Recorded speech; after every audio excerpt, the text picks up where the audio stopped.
টোটিনি যখন গাড়ি করে পালাচ্ছিল তখন কিছু গুন্ডা এসে তার গাড়ি ঘিরে ধরে। পরশুরাম আড়াল থেকে গুলি করে একজন গুন্ডাকে আহত করে, যার সুযোগ নিয়ে টোটিনি সেখান থেকে পালিয়ে যায়। টোটিনির পিছনে গুন্ডারা ধাওয়া করে। পরশুরাম এসে একাই সব কটি গুন্ডাকে পরাস্ত করে, টোটিনিকে রক্ষা করে। এরপর গুন্ডাদের আরও একটি দল গাড়ি নিয়ে এসে গুলি চালাতে শুরু করে। টোটিনি রিভলভার গুলি ফুরিয়ে যায়। পরশুরাম দু হাতে দুটি বন্দুক নিয়ে এসে গুন্ডাদের পায়ে হাতে গুলি করে, তাদের কাবু করে এবং পরশুরাম তার ছেলের সাথে কথা বলে। পরশুরাম তার ছেলে লাট্টুকে ফোন করে আশ্বাস দেয় যে তার মা একদম ঠিক আছেন এবং তাকে কেউ ছুঁতে পারবে না।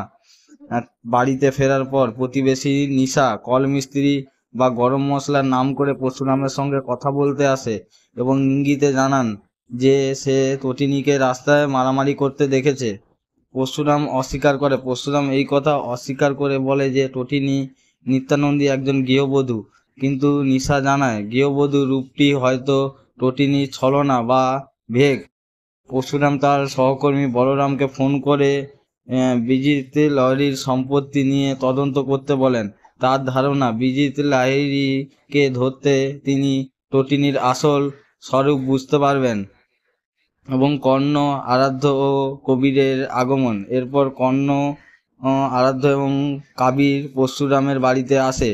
কর্ণ পরশুরামকে ওয়ান ম্যান আর্মি বলে প্রশংসা করে এবং কাবিরের মামলা নিয়ে কথা বলার চেষ্টা করে।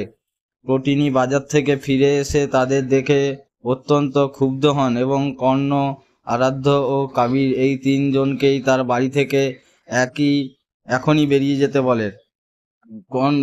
কর্ণের হুমকি দেয়।